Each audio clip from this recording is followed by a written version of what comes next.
Meus irmãos, nós aqui abriremos a palavra do Senhor em Apocalipse capítulo 15. Vamos abrir a Bíblia, Apocalipse capítulo 15. Nós vamos para o verso de número 5. Apocalipse capítulo 15, verso de número 5, tá bom? Vamos abrir a Bíblia nesta porção. O nosso tema hoje será: não há mais tempo. Não há mais tempo. Então nós vamos falar sobre isso, considerando o texto de Apocalipse capítulo 15, tá bom? Abra a sua Bíblia aí, nós vamos orar, pedir a Deus que nos ilumine na compreensão da sua palavra. Abriram?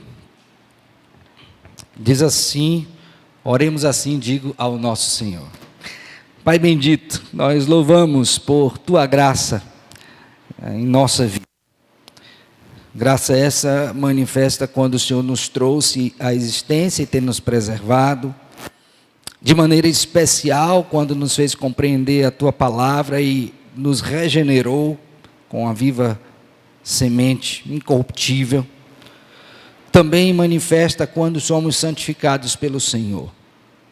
Agora, Pai, pedimos ao Senhor que é bom, que nos ilumine, que nos dê capacidade de entender a Tua palavra e, ao mesmo tempo, ver também a mesma aplicada à nossa vida, nos transformando e nos conformando à imagem do Senhor Jesus Cristo e nos dando a graça de confiar mais nele, pois assim devemos fazer.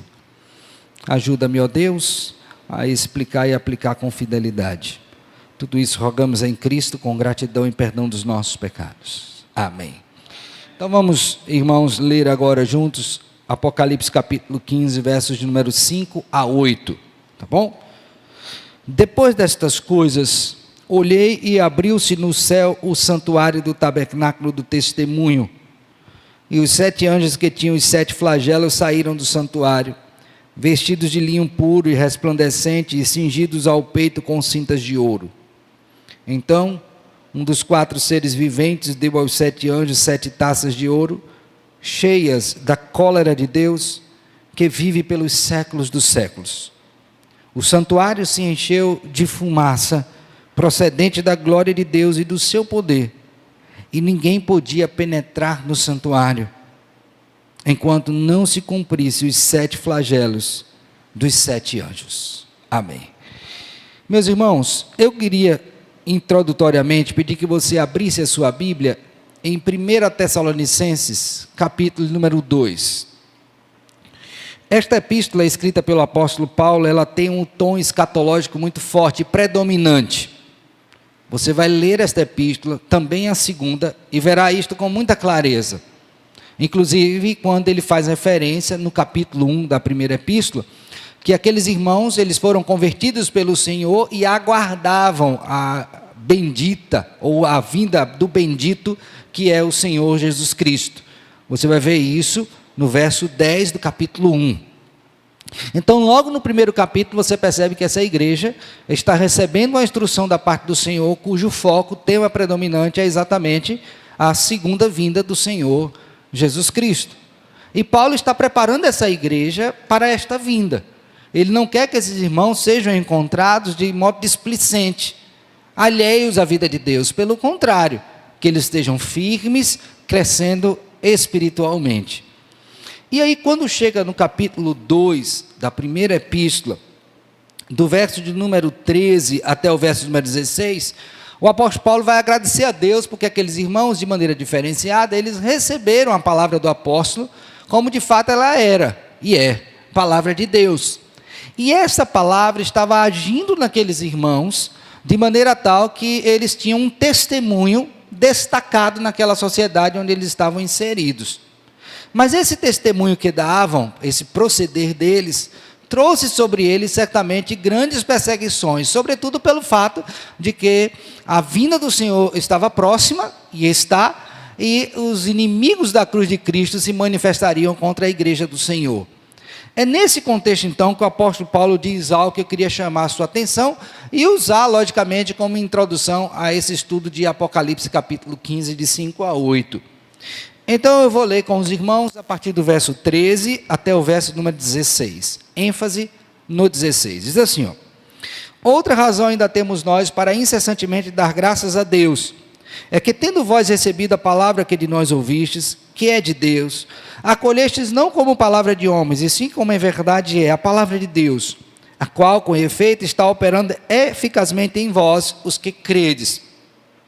Tanto é assim, irmãos, que vos tornastes imitadores das igrejas de Deus existentes na Judéia em Cristo Jesus, porque também padeceste da parte dos vossos patrícios as mesmas coisas que eles, por sua vez, sofreram dos judeus, os quais não somente mataram o Senhor Jesus e os profetas, como também nos perseguiram e não agradam a Deus, e são adversários de todos os homens, a ponto de nos impedirem de falar aos gentios, para que estes sejam salvos. Agora presta atenção nessa última parte do texto: a fim de irem enchendo sempre a medida de seus o quê?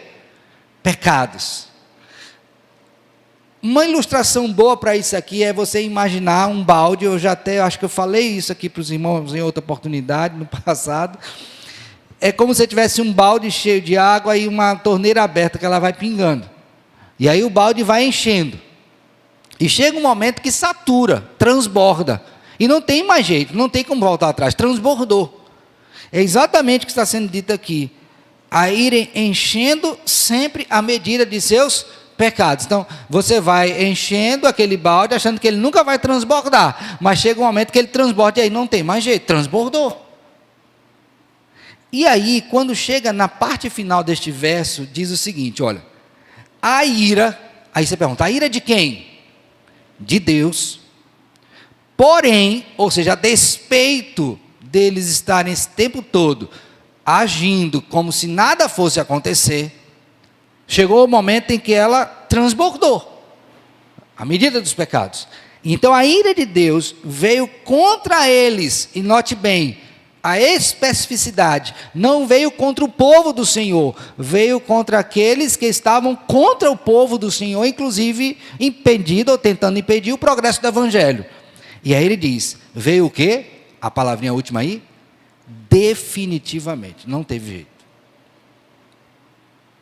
Então o apóstolo Paulo está consciente e ensinando aqueles irmãos que, por meio de exemplos do passado do povo de Israel, e certamente daquilo que haveria de acontecer no futuro, Deus traria juízo e seria de maneira definitiva, não teria mais jeito, não haveria mais oportunidade, não haveria mais ocasião para arrependimento, chegou o fim, ponto.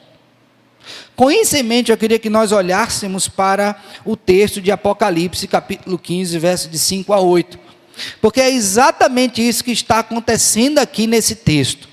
Esses dois capítulos, eles estão ligados, porque mostra esta vitória do Senhor sobre aqueles que são os seus inimigos, e como Deus haverá de julgar cada um deles por meio do que é aqui posto, os flagelos.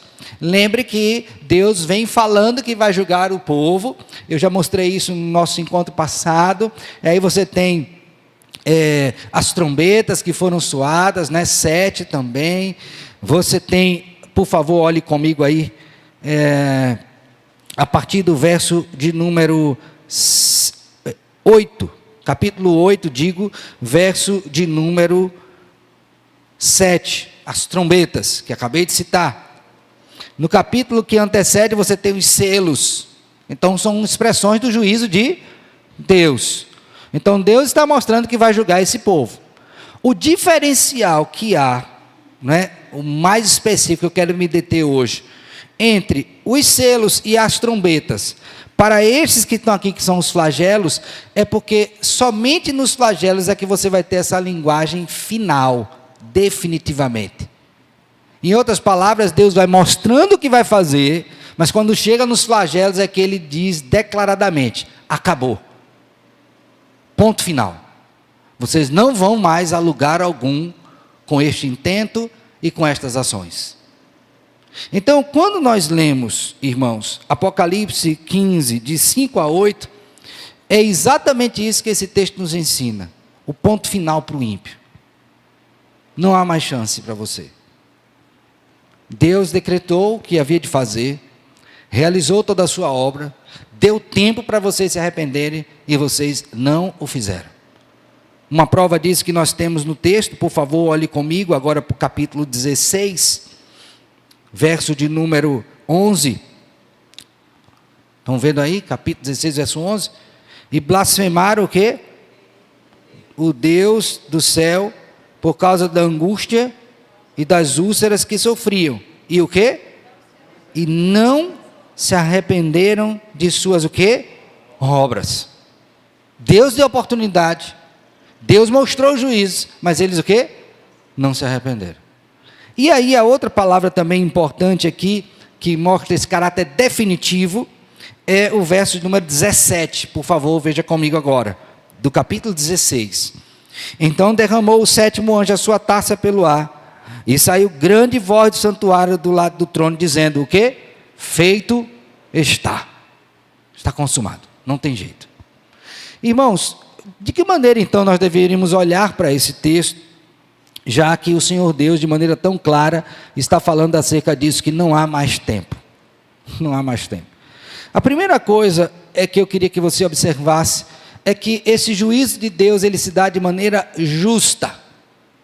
Ok? Vamos olhar comigo, por favor, o verso de número 5.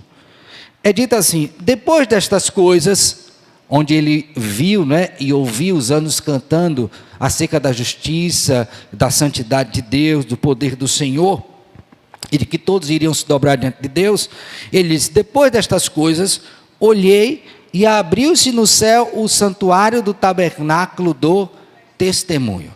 Essa tríplice referência aí no texto, ela é muito significativa. Santuário do tabernáculo do testemunho. E logicamente vai remeter o leitor ao tabernáculo, que inclusive hoje na nossa leitura diária foi a leitura respectiva à construção do tabernáculo. E você vai observar que o tabernáculo é aquela grande tenda móvel, portanto o templo que Deus aparecia ao povo quando o povo peregrinava antes do templo fixo, não é? E esse tabernáculo ele era dividido em partes, aquelas que eram de acesso comum e aquelas que eram de acesso restrito. Nessa de acesso restrito, que era conhecido como Santo dos Santos, havia um véu que separava, e dentro desse local tinha o quê? A arca do testemunho com as tábuas da lei colocadas ali dentro. Então, quando João está tendo essa visão, ele está tendo essa visão exatamente desse local mais restrito, desse local onde o homem não tem acesso, salvo pela mediação do Senhor. E quando Deus aparece ali, ninguém tem como entrar, quando ele se manifesta, quando a sua glória enche o templo. Lembre que no Antigo Testamento, o sumo sacerdote, dentro daqueles turnos, ele entrava nesse Santo dos Santos quantas vezes por ano? Uma só. E entrava mediante sacrifício, derramamento de sangue. Porque se ele o fizesse de maneira diferente, certamente seriam consumidos, como foram os filhos de Arão. Qual era o nome deles? Nadab e Abiú, que ofereceram fogo estranho, ou seja, fora do padrão estabelecido pelo Senhor. Então, quando João está tendo esta visão do santuário, do tabernáculo, do testemunho, ele está mostrando o seguinte, que a manifestação da parte de Deus que sai contra os ímpios, ela se dá com base naquilo que é mais justo, que é o testemunho, a lei do Senhor. Em outras palavras, Deus está dizendo que vai julgar este povo através desses flagelos, não segundo o critério abstrato, mas segundo o santo padrão da sua lei. E assim, então, o que é que eu e você deveríamos pensar? Primeiramente, nesse alto padrão de justiça do Senhor, né? Deus não vai julgar segundo o que a sua palavra nos instrui, segundo a decisão que ele tomou nesse momento. Não. Ele vai julgar segundo o seu reto caráter e segundo a sua reta lei que ele concedeu ao seu povo. Sempre foi assim, desde o Éden, quando ele entrou em relação pactual com o nosso representante federal, a saber, Adão. Então, quando João está recebendo aqui esta visão, e ele tem essa visão do santuário, do tabernáculo, do testemunho, ele está usando que padrão aqui? Aquele padrão que será o padrão aferidor para a manifestação do juízo de Deus. Deus julgará todos conforme o santo padrão da sua lei. Não usará outro padrão. Agora, é interessante também a gente considerar, irmãos, e aqui eu queria que, por favor, que você abrisse a sua Bíblia em Apocalipse capítulo 12. Por favor, considere comigo aí.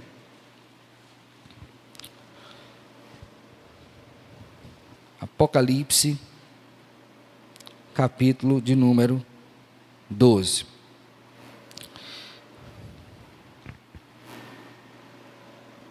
Vamos ler a partir do verso de número 1. Viu-se grande sinal no céu, a saber, uma mulher vestida do sol, com a lua debaixo dos pés e uma coroa de 12 estrelas na cabeça, que, achando-se grávida, grita com as dores de parto, sofrendo tormentos para dar à luz. Viu-se também outro sinal no céu, o dragão grande vermelho, com 7 cabeças, 10 chifres, na cabeça 7 diademas. A sua cauda arrastava a terça parte das estrelas dos céus, a qual lançou para a terra. O dragão se deteve em frente da mulher, que estava para dar à luz, a fim de lhe devorar o filho quando nascesse. Olha, esse dragão, já expliquei, não é? O inimigo das nossas almas, querendo inibir a vinda, né? Impedir a vinda do Redentor. Mas qual é o critério que ele faz isso? Por qual critério ele faz? Por uma lei santa e justa? Não. Então, diferente do Senhor, ele não age segundo uma reta lei, um reto juízo. Ele vai matar, vai roubar, vai destruir, ele vai intentar contra o povo do Senhor, mas isso não conforme uma lei santa. Diferente de Deus, aqui o registro de Apocalipse 15, verso 5, que vai agir conforme a lei que ele mesmo estabeleceu, que é santa, que é justa e que é boa. Então veja esses dois pontos, né? O inimigo age fora dos padrões. Deus age sempre dentro do padrão. Ele vai retribuir a cada um conforme as suas obras, mas sempre usando como critério de avaliação o quê? A sua lei. Esse padrão já estava presente na igreja? A igreja aprendeu sobre isso? Sim. Abra sua Bíblia agora na primeira epístola que escreveu Paulo a Timóteo. Veja como a igreja deve aprender sobre este padrão de aferição segundo a lei. Tá? Então vamos ler o verso de número 8 de 1 Timóteo, capítulo 1. 1 Timóteo, capítulo 1. Olha o que é dito pelo apóstolo Paulo. Sabemos, porém, que a lei é o quê? Boa, se alguém dela se utiliza de modo o quê? Legítimo, ou seja, há um modo legítimo de se utilizar a lei. Tendo em vista, agora preste bem atenção, que não se promulga a lei para quem é justo, mas para transgressores, e rebeldes, irreverentes, e pecadores, ímpios e profanos, parricidas e matricidas, homicidas, impuros, sodomitas, raptores de homens, mentirosos, perjuros, e para tudo quanto se opõe à sã doutrina, segundo o evangelho da glória do Deus bendito, do qual fui o quê? Então, quando Deus for julgar os homens, ele vai julgar segundo qual padrão? O da lei que revela o pecado do homem, e não segundo um critério abstrato. Daí, quando você faz a leitura de Apocalipse, capítulo 15, no verso de número 8, que João tem esta visão do santuário, do tabernáculo, do testemunho, em outras palavras, está direcionando a mente do seu leitor para quê? Que Deus vai vir trazendo esse juízo final, e esse juízo terá um parâmetro. Qual é o parâmetro? A lei do Senhor. Irmãos, isso que é feito pelo Senhor vale para nós em todos os aspectos da nossa vida. Por exemplo, se você é pai, ou é filho, né? E você de alguma forma disciplinou, foi disciplinado pelo seu pai, uma das perguntas mais óbvias que você deve fazer, se não verbalizar, mas pelo menos pensa, é: por que eu estou o quê? Sendo disciplinado? Em outras palavras, a partir do que eu estou sendo avaliado? Qual é o critério? E quando esse critério não é um critério justo, eu tendo ao quê? A me irar contra isto, porque estou sendo punido de maneira injusta. Só que isso não acontecerá com o Senhor. Por quê? Porque a sua lei é santa, é justa, é boa. Então os ímpios não poderão dizer que Deus está sendo o quê? Injusto. Porque Ele o julgará conforme o padrão da lei. Agora, uma coisa muito importante que eu e você também precisamos considerar é a seguinte: pastor, e neste caso que Deus manifestará o seu juízo, se eu for avaliado segundo esse padrão da lei, eu também não seria considerado o quê? Um injusto? Então eu também não estaria à mercê deste juízo que será proferido? Sim e não. Sim, porque não há um justo, não há nenhum sequer, não há quem busque a Deus. Então, se eu for avaliado a partir das minhas próprias obras, certamente eu também seria condenado, estaria à mercê desses flagelos. Todavia, o que eu preciso conceber é que antes deste verso, vieram os versos de número 1 a 4, onde você tem Cristo vitorioso. Então, o juízo que deveria vir sobre mim, a partir do padrão reto da lei, recaiu sobre quem? Sobre Jesus Cristo. Então não quer dizer que a minha salvação foi de graça, pelo contrário, um preço foi pago, alguém sofreu injustamente, alguém sofreu debaixo da ira de Deus, bebeu o cálice da ira de Deus, para que eu e você pudéssemos tomar o cálice da salvação e não da ira. Então todos são julgados pelo reto padrão da lei. Agora, nós que pela fé em Cristo vivemos, fomos justificados por esta fé. Por Cristo Jesus. Ok? Entenderam isso aqui, irmãos? Então, Deus não tem um padrão para a igreja e outro padrão para o mundo. Não, o padrão é o mesmo. Agora, no caso do mundo, vão ser julgados os demônios segundo as suas próprias obras. E no nosso caso, o povo eleito do Senhor, segundo as obras retas e justas do Senhor Jesus Cristo. Ok? Abra sua Bíblia aí, por favor, em Colossenses capítulo 2. Colossenses capítulo 2. Então, nós tínhamos também uma dívida que precisava ser paga, e se não fosse paga, nós sofreríamos com os mesmos flagelos. Todavia, olha o que aconteceu. Colossenses capítulo 2. Eu vou ler, irmãos, a partir do verso de número 11. Nele, Cristo, também fostes circuncidados, não por intermédio de mãos, mas no despojamento do corpo da carne, que é a circuncisão de Cristo, tendo sido sepultados juntamente com ele no batismo, no qual igualmente fossem ressuscitados mediante a fé no poder de Deus, que o ressuscitou dentre os mortos. Agora preste atenção. E a vós outros que estáveis mortos pelas vossas transgressões e pela incircuncisão da vossa carne, vos deu vida juntamente com ele, perdoando todos os nossos delitos. Se houve perdão é porque tinha culpa. Mas alguém teve que pagar para ter perdão. E como foi isso pago? Vamos ver o resto. Tendo cancelado o escrito de dívida que era contra nós, e que constava de ordenanças mortas, no caso, o qual nos era prejudicial, removeu inteiramente, encravando na cruz, e despojando os principados e as potestades, publicamente os expôs ao desprezo, triunfando deles aonde? Na cruz. Então, primeira coisa, não há mais tempo, e o justo juiz agirá com justiça, julgando os ímpios. Nenhum deles poderá dizer que Deus está sendo o quê? Injusto. Ficou claro isso aqui, irmãos? Ele vai usar o reto padrão. Quando eu pensava nesse texto, me veio à mente uma coisa que eu quero também compartilhar com os irmãos, que não está diretamente relacionado, mas me fez pensar e eu quero esclarecer também. As pessoas poderão dizer que Deus é injusto porque está julgando por um padrão que eles teoricamente não conheciam, certo? Mas quando nós lemos Romanos capítulo 1, verso de número 18, e fala dessa manifestação da ira de Deus, é possível que alguns homens se vejam como desculpáveis.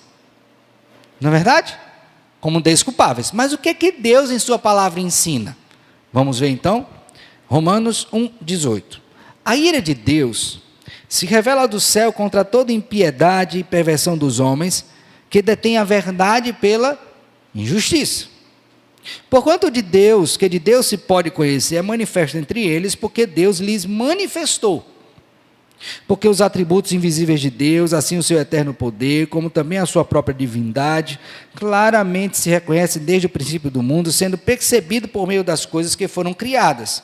Agora, ouçam bem, tais homens são por isso o quê? Indesculpáveis. Porquanto, tendo conhecimento de Deus, não glorificaram como Deus, nem lhe deram graças, antes se tornaram nulos em seus próprios raciocínios, obscurecendo-lhes o coração insensato. Inculcando-se por sábios, tornaram-se loucos e mudaram a glória do Deus incorruptível em semelhança da imagem de homem corruptível, bem como de aves, quadrúpedes e répteis. Então não há como alguém dizer assim, não, eu tenho uma razão para me desculpar. Disse, não tem não.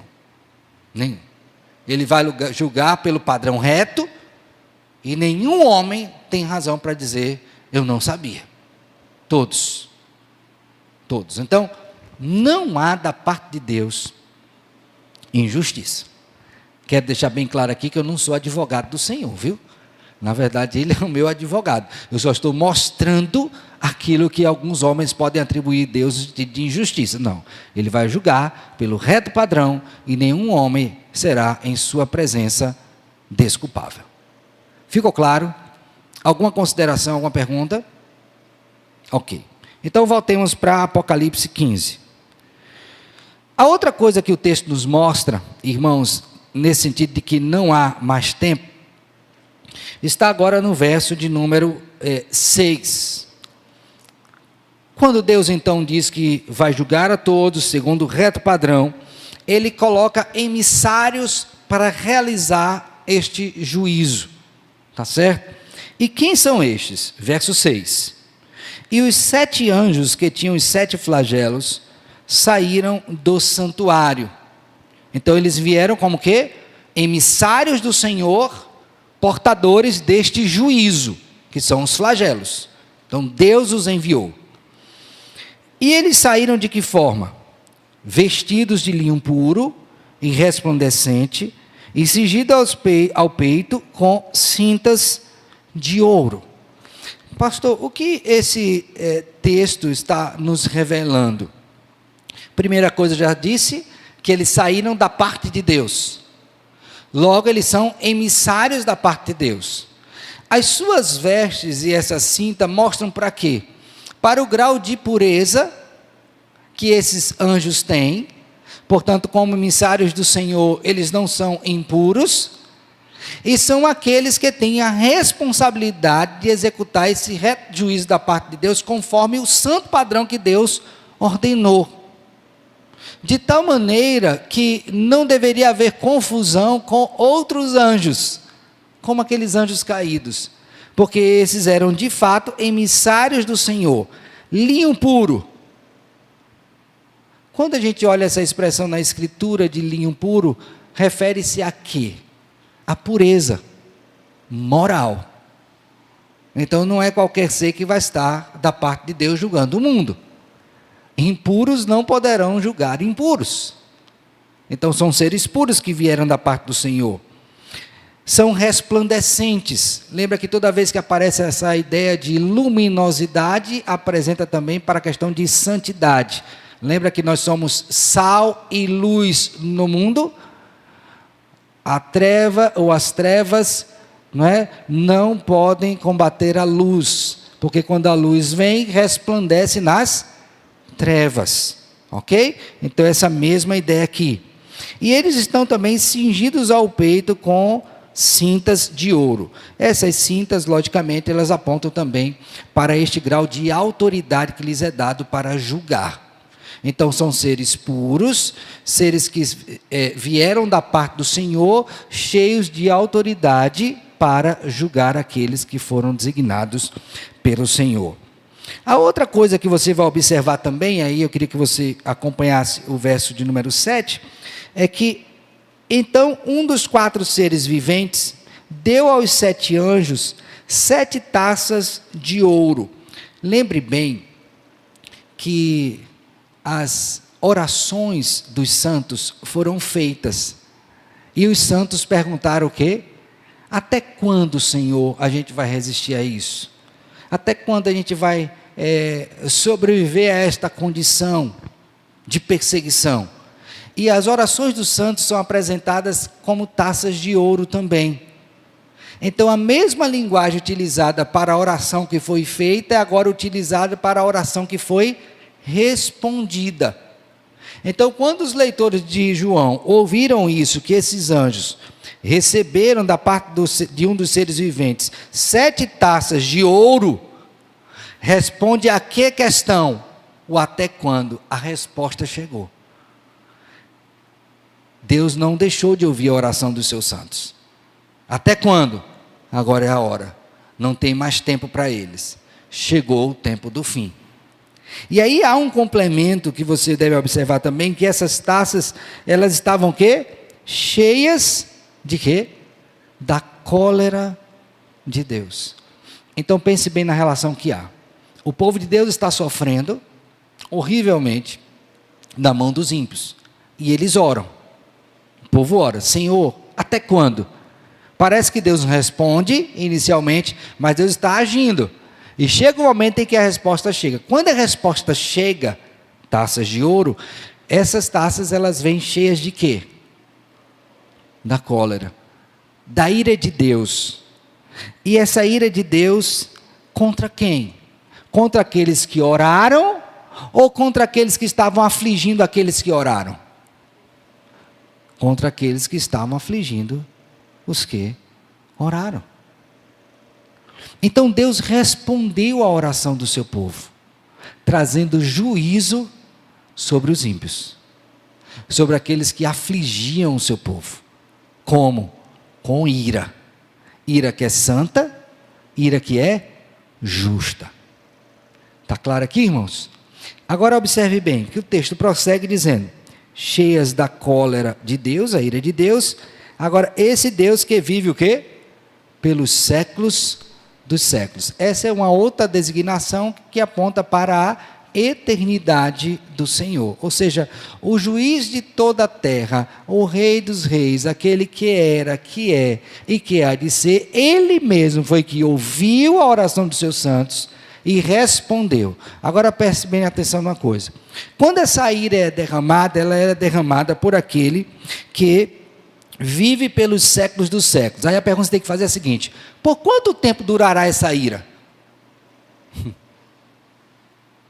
Se ela foi respondida por aquele que vive pelos séculos dos séculos, por quanto tempo durará esta ira, que é a manifestação final de juízo? Enquanto Deus existir, essa ira também estará sobre os ímpios. Então, quando terá fim? Nunca. Então, por quanto tempo os ímpios experimentarão essa ira de Deus? Por toda a eternidade. Mas não vai ser aniquilado? Não. E não vai ter alívio? Também não. Porque lembre que esse cálice da ira de Deus é um cálice sem mistura. Então não vai ter misericórdia. A oração que os santos fizeram agora tem a sua justa paga. Agora presta atenção numa coisa. Abra sua Bíblia no livro dos Salmos. E eu quero considerar com os irmãos 2 textos. O primeiro deles, livro dos Salmos. Vamos abrir no Salmo de número 137. Alguém, por favor, leia esse texto em voz alta.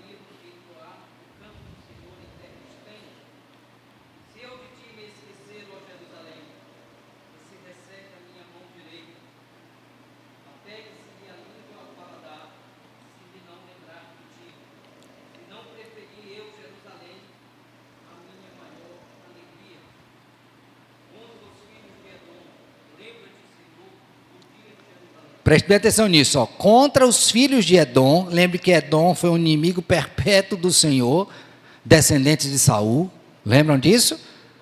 Inclusive tem o profeta, de Jacó, né, inimigos permanentes. Inclusive tem um livro de Obadias que vai falar sobre isso, castigo contra os edomitas. Prossegue.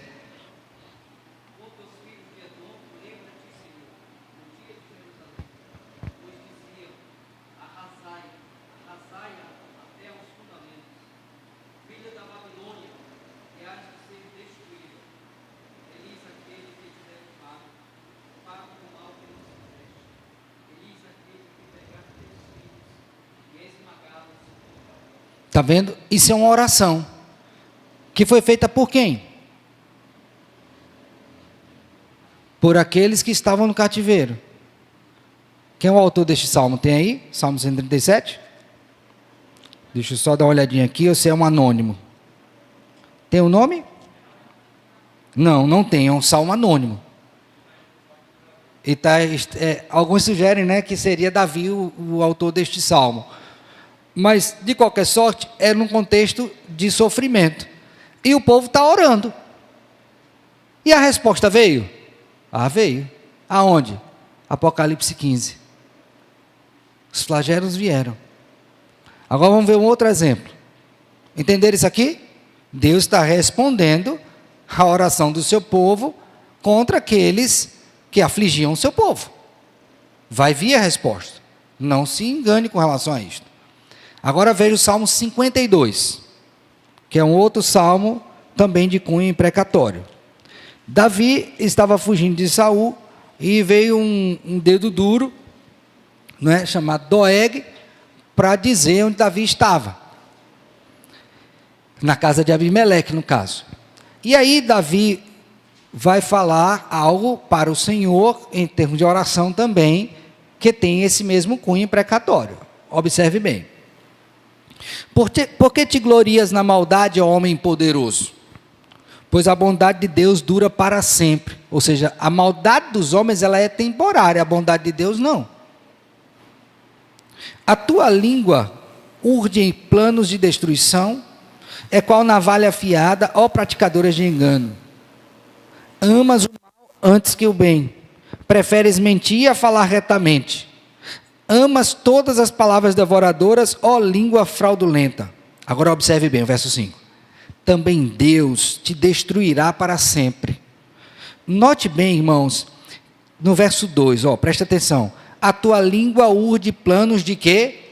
Destruição. A mesma palavra é usada quando diz Deus também te destruirá para sempre. O inimigo intenta destruir e por algum momento ele parece destruir, mas a destruição de Deus é por quanto tempo? Para sempre, meu filho. Prosseguindo no texto. Há de arrebatar-te e arrancar-te da tua tenda e te extirpará da terra dos viventes. Não habitarão nos novos céus e na nova terra. Juízo de Deus. Os justos hão de ver tudo isso. Temerão e se rirão dele, dizendo: eis o homem que não fazia de Deus a sua fortaleza, antes confiava na abundância dos seus próprios bens e na sua perversidade se fortalecia. Quanto a mim, porém, sou como a oliveira verdejante na casa de Deus, confio na misericórdia de Deus para todo sempre. Está vendo aí? Então, há uns que vão estar debaixo da graça de Deus e da sua misericórdia por meio de Jesus Cristo, e outros que estarão à mercê do juízo do Senhor. Agora, lembre bem, por quanto tempo esse juízo demorará? O castigo que decorre dele? Para sempre. Serão julgados e condenados eternamente.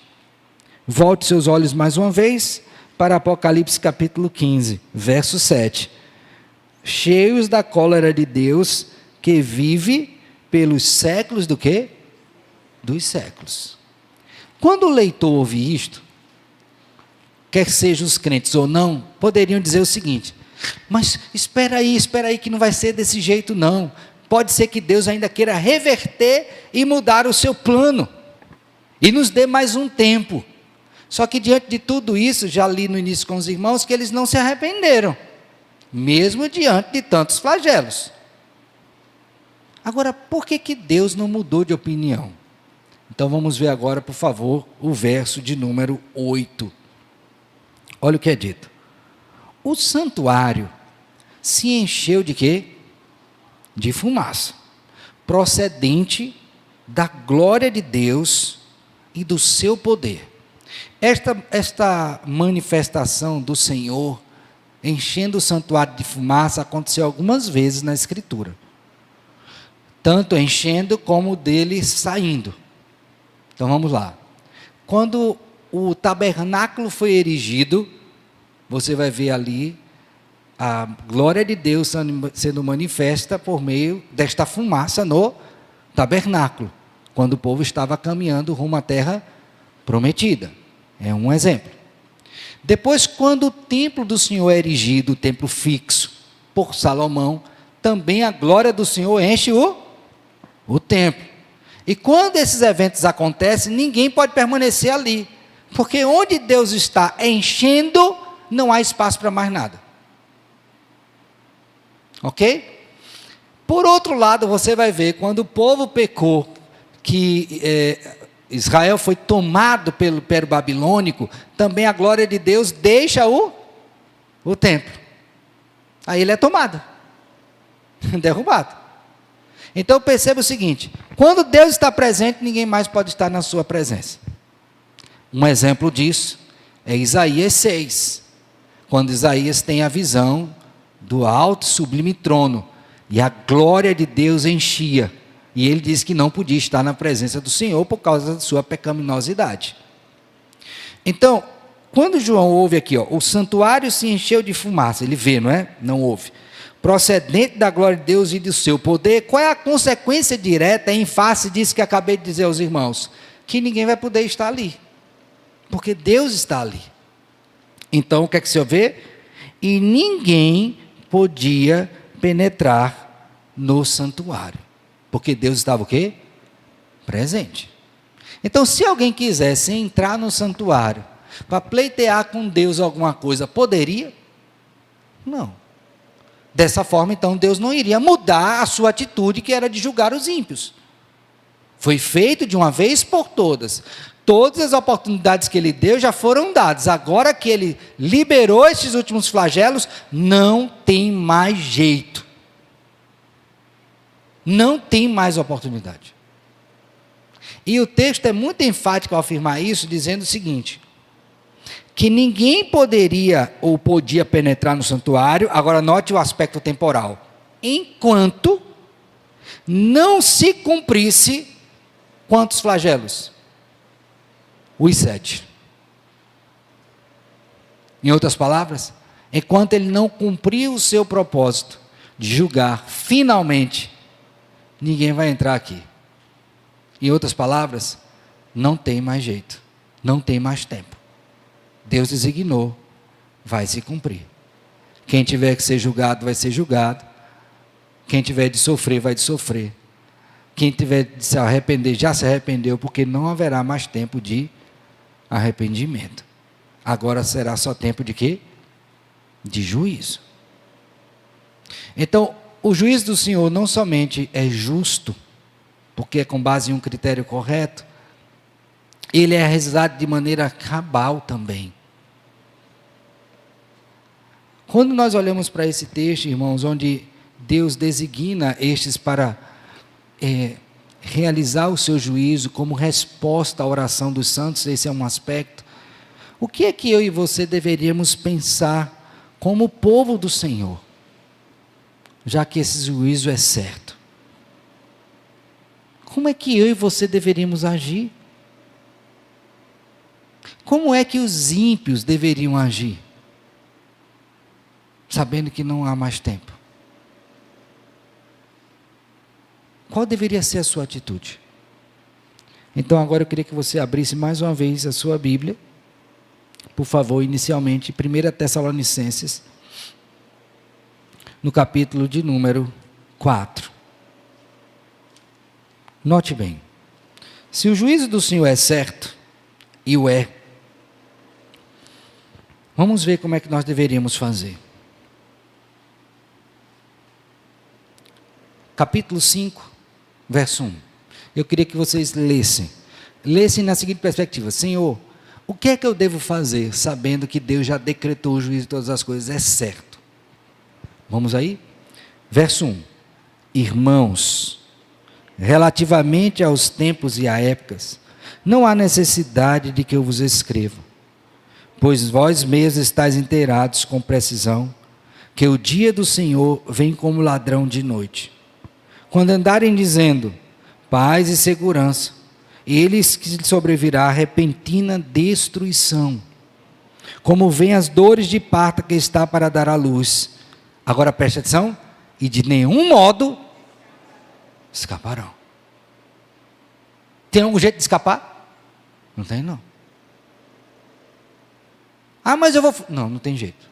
Eu vou para... Não, ah, mas eu vou fazer... Não, não tem jeito, não vão escapar. E note que a linguagem usada pelo apóstolo Paulo é irmãos. Ele está falando para os crentes. Essa instrução é para os crentes. Lembrem-se bem. Vocês sabem que tem tempos, tem épocas, vocês já estão inteirados. Vão dizer paz e não tem paz. E eles não vão escapar de nenhum modo. Então ele está preparando o contexto para a instrução. Agora vós, irmãos, verso 4. Mas vós, irmãos, não estáis em trevas, para que esse dia, como ladrão, vos apanhe de quê? De surpresa. Porquanto vós todos sois filhos da luz e filhos do dia. Nós não somos da noite nem das trevas. Assim, pois, não durmamos como os demais. Pelo contrário, agora está a nossa atitude? Vigiemos e sejamos o quê? Sóbrios. Deixe-me deter aqui agora, nesse ponto. Uma das coisas que o sofrimento faz conosco, com o homem, é fazê-lo perder a sobriedade. Especialmente quando ele está na iminência de morrer. Não deveria ser assim. O sofrimento parece que traz sobre a nossa mente uma influência tamanha que a gente não pensa mais direito. Só que o que o apóstolo Paulo está dizendo para os crentes aqui é que quando os sofrimentos se intensificarem, maior deve ser a vigilância e a sobriedade dos crentes. Então, quando Deus liberar os seus flagelos, e nós estaremos nesse momento, vendo essas coisas acontecerem sobre os ímpios, esse deve ser um momento em que a gente deve estar mais vigilante e mais sóbrio, e não com medo. Mas parece que muitos esquecem disso. Sobriedade e vigilância. Não se esqueçam disso. Já te passo. Aí o texto prossegue dizendo o seguinte: ora, os que dormem, dormem de noite, e os que se embriagam, é de noite que se embriagam. Nós, porém, que somos do dia, sejamos, mais uma vez, olha a palavra aí, sóbrios, revestindo-nos da couraça da fé e do amor, e tomando como capacete a esperança da salvação, revestindo-se de Cristo, com sobriedade, porque Deus, verso 9, não nos destinou para a ira, esse juízo que vai vir os flagelos, mas para alcançar a salvação mediante nosso Senhor Jesus Cristo, que morreu por nós para que, quer vigiemos, quer durmamos, vivamos em união com Ele. Consolai-vos, pois, uns aos outros, e edificai-vos reciprocamente, como também estáis o quê? Fazendo. Então, pastor, nesse tempo que antecede o juízo do Senhor sobre os ímpios, como é que eu devo me portar? Seja sóbrio e vigie. Promova a edificação do corpo de Cristo. Consolem-se mutuamente, porque será tempo de dificuldade, tempo de dor, mas você não pode se desesperar, porque nós temos a verdadeira esperança que está em Jesus Cristo. Ficou claro? Diga, irmão.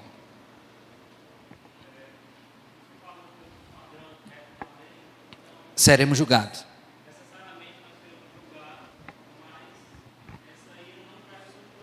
Exato.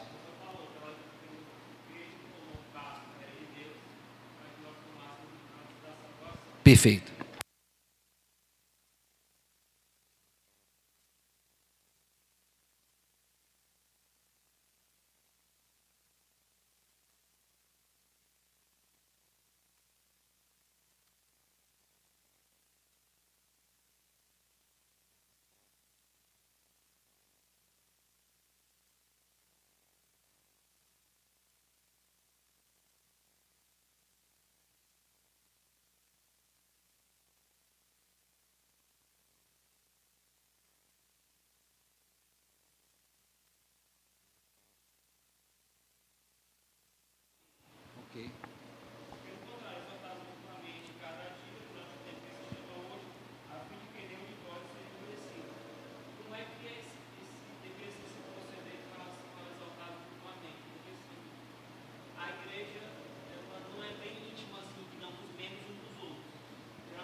Ontem foi que dia?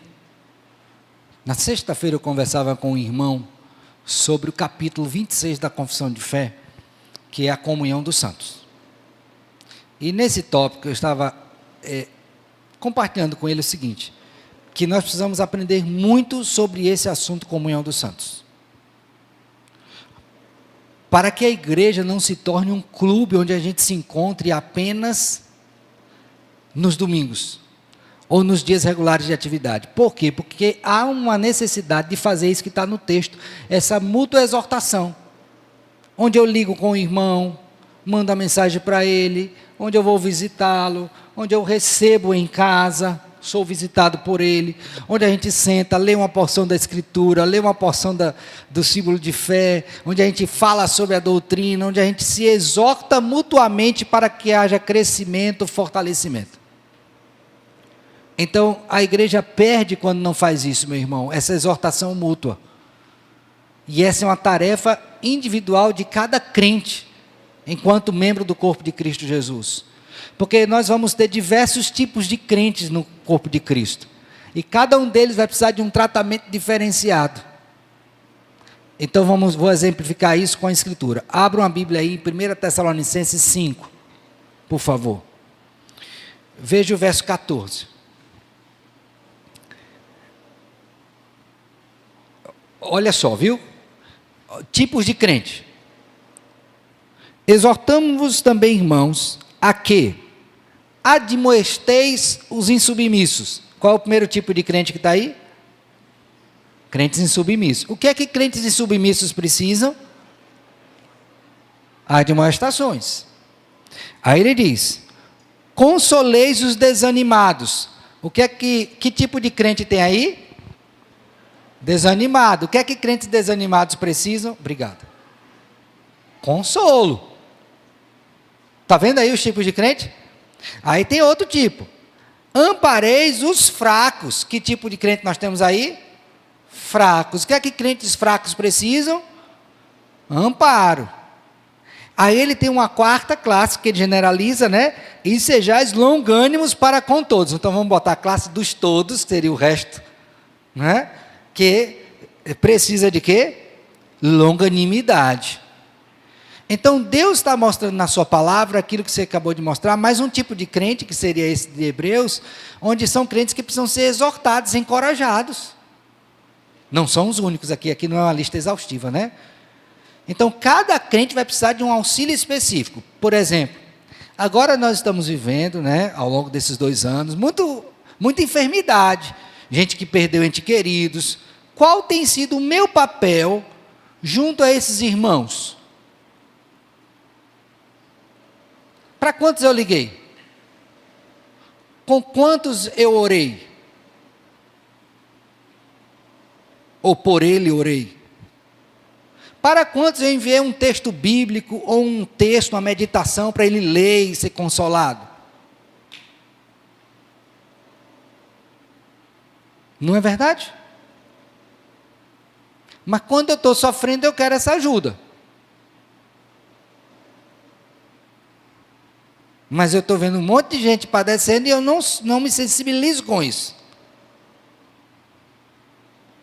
Ah, porque essa é uma obrigação pastoral, eu esqueci, né? Não. Essa é uma obrigação do corpo de Cristo. É minha e é sua.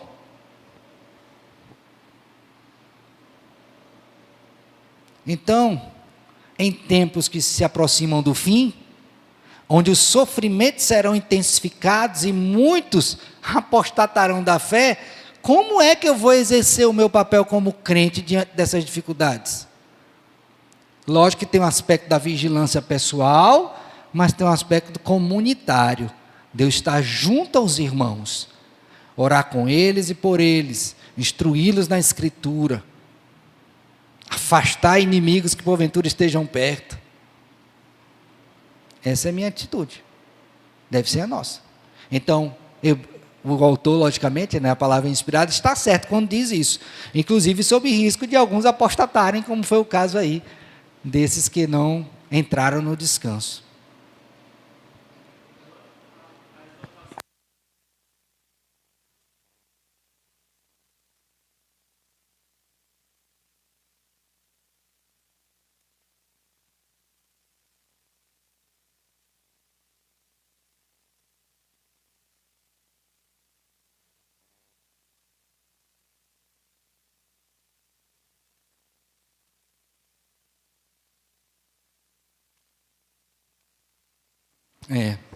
Eu acho que a primeira preparação que eu devo fazer, eu estou falando eu, e creio que isso estende-se aos irmãos, para receber tais palavras e trabalhar no coração algo muito difícil, que é a questão do orgulho.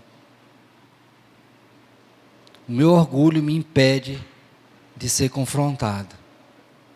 Você acha que é fácil para mim? Não é para ninguém.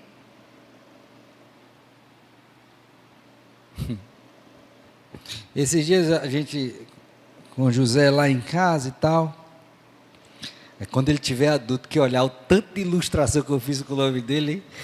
Mas vamos lá. Aí, a gente vê num vídeo e o cidadão proferiu uma palavra que não era em si mesmo um palavrão, mas era uma palavra bem pesada. Não é do nosso contexto. Eu disse, filho, isso aí não dá não, pode tirar esse vídeo aí. Aí ele pegou, tirou. Aí depois eu estava ouvindo um vídeo de moto, né? E aí o camarada pilotando a moto e tal, e durante a pilotagem, ele gravando ao vivo, também fez uso das mesmas palavras. Ele disse, pai, por que o senhor não tira também? Esse vídeo não é bom. Eu disse, você tem razão. Tem razão, filho. Na hora. Eu não sei, eu não tenho como entrar no coração dele se ele fez aquilo para me confrontar. E aí está o aspecto da humildade. E eu não estou dizendo que eu sou humilde, por favor. Mas é antes de você avaliar por que aquela pessoa fez isso, entender o benefício daquilo que ele fez, mesmo que tenha sido com a motivação errada para o seu crescimento espiritual. E aí, Eliseu Júnior, foge daquele aspecto de acusação. Eu recebo, ele pode até ter feito com má intenção, eu não tenho como avaliar isso. Mas uma coisa eu sei, foi bom para mim. Bendito seja Deus. Porque pode usar até alguém com má intenção para me santificar. Isso é muito importante, irmãos. Não é uma coisa fácil de se aprender, não é toda hora que você faz, mas você precisa pedir graça a Deus para ouvir isso com humildade. Diga, irmã de ouro.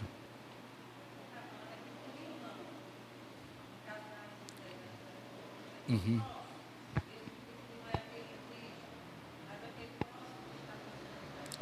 É, do mesmo modo, o próximo também. No caso do próximo, que ele não é um irmão,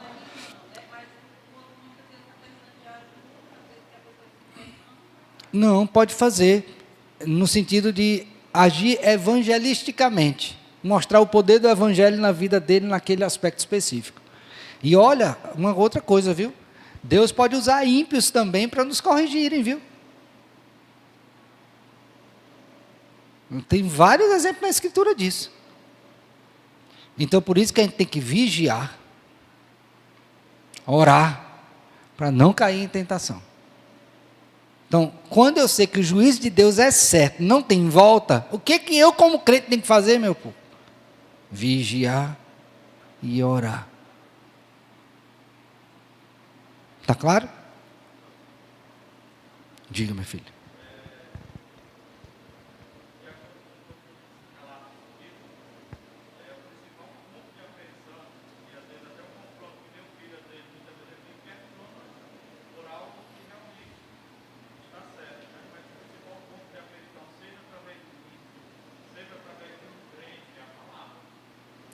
Para tudo.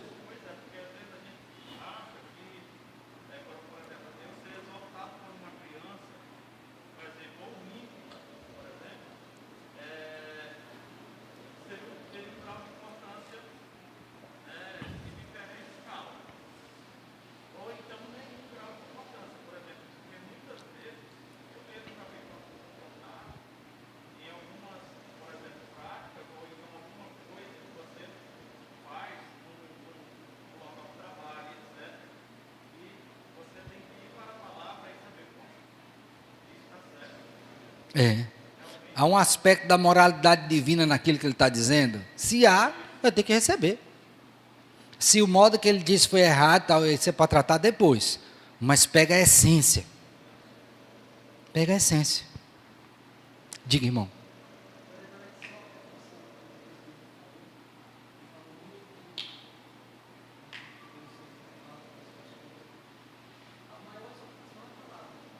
Sim.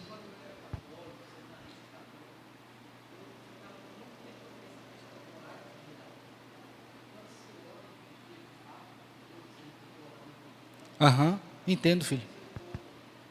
A prática disso, né?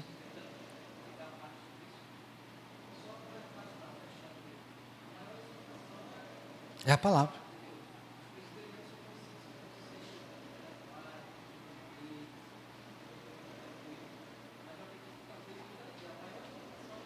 Com certeza.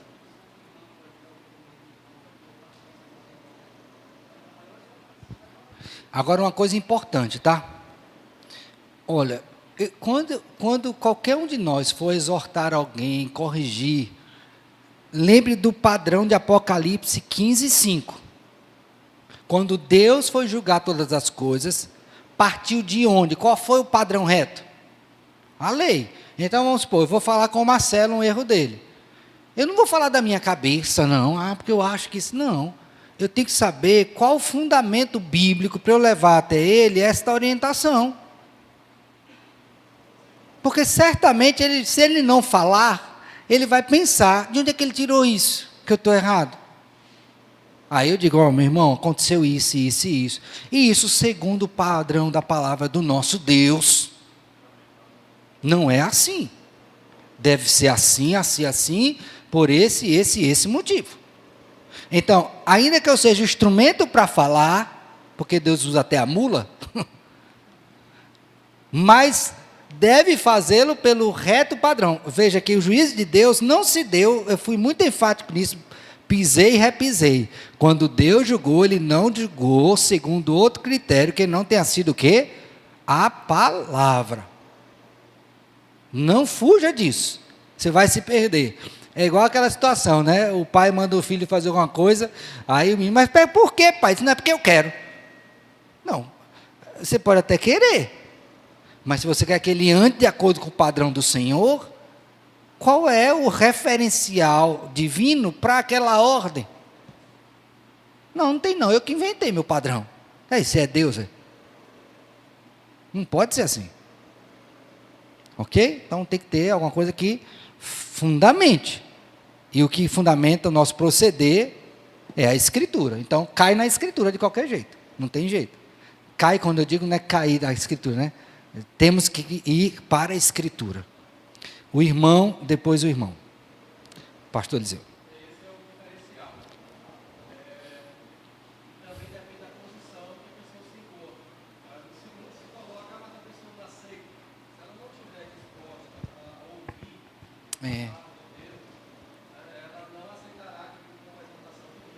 Correto.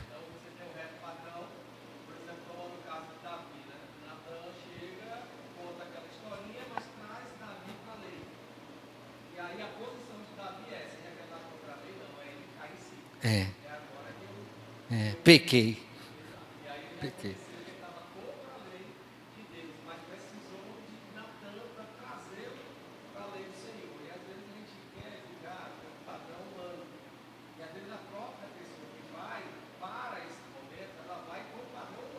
Isso. É. Isso.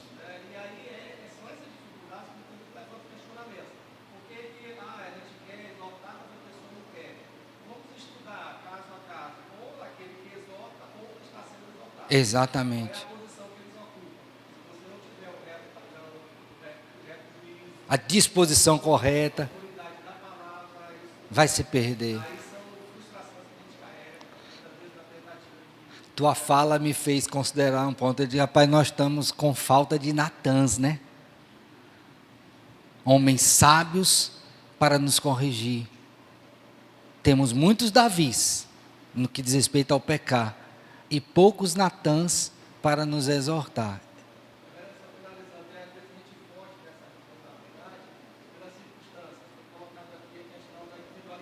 Sim.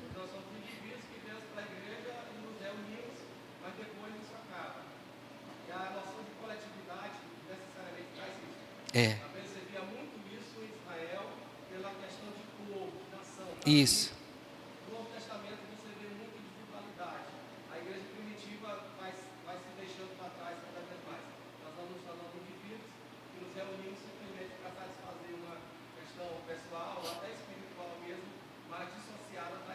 De comunhão.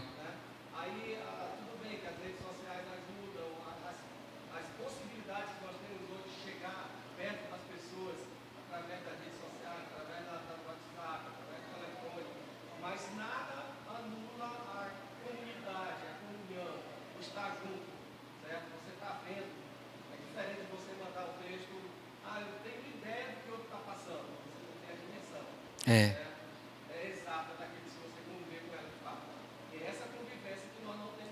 Isso.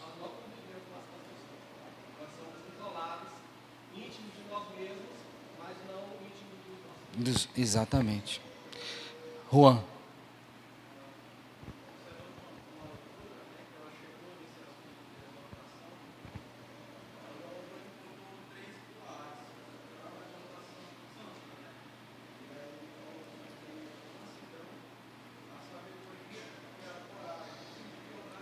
Aham.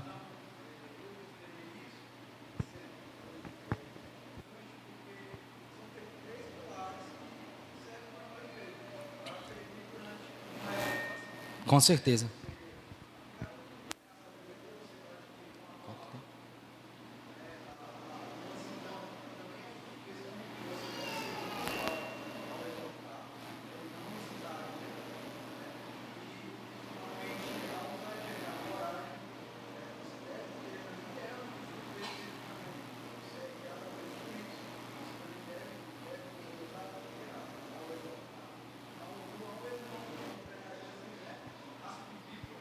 É.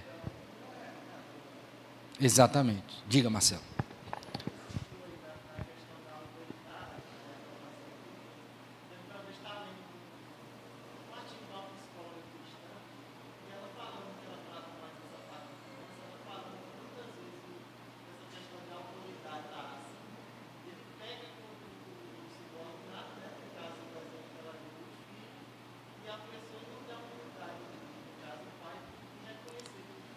Que errou.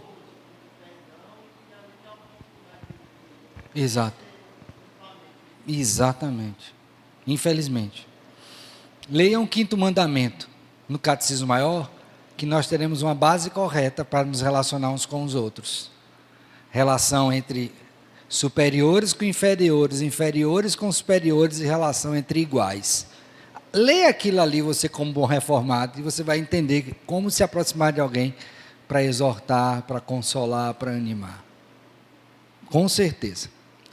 Então essa é a primeira questão. A segunda questão que eu quero trazer é, irmãos, ao ler esse texto, você não pode sair daqui, você que está nos ouvindo, aqui ou em casa, ou em qualquer outro lugar, que o juízo de Deus, o juízo final, ele é inevitável. inevitável. Não tem como, meu filho. Você pode chorar, se espernear, inventar outra coisa, mas você vai ter que se deparar com o juízo de Deus, quer você queira ou não.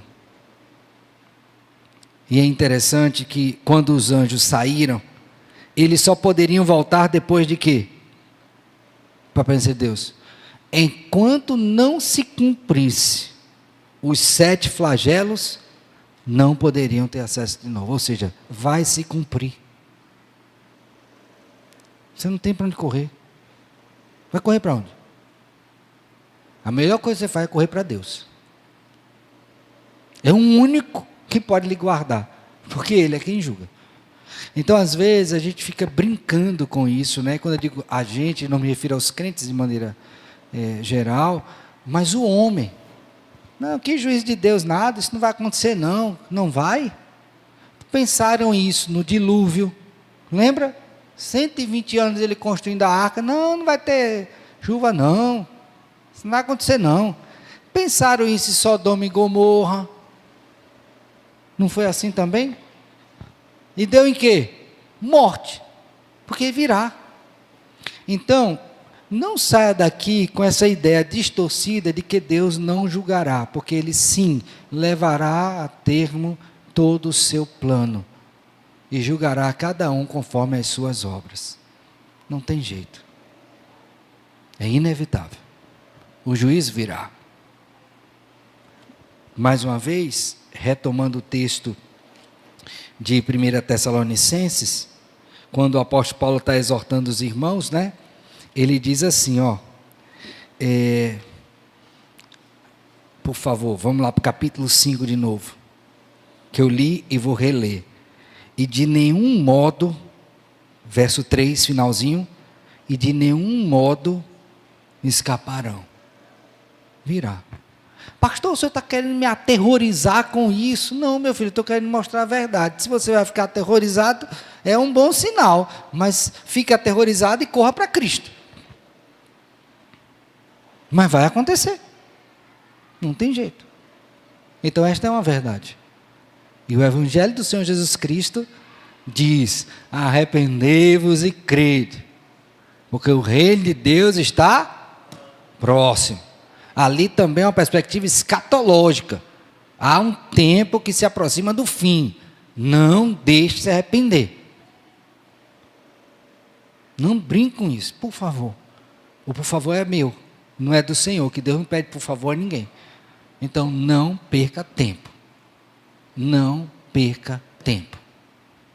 E finalmente, irmãos, eu queria que nós ouvíssemos, abra sua Bíblia agora em Daniel, capítulo de número 4.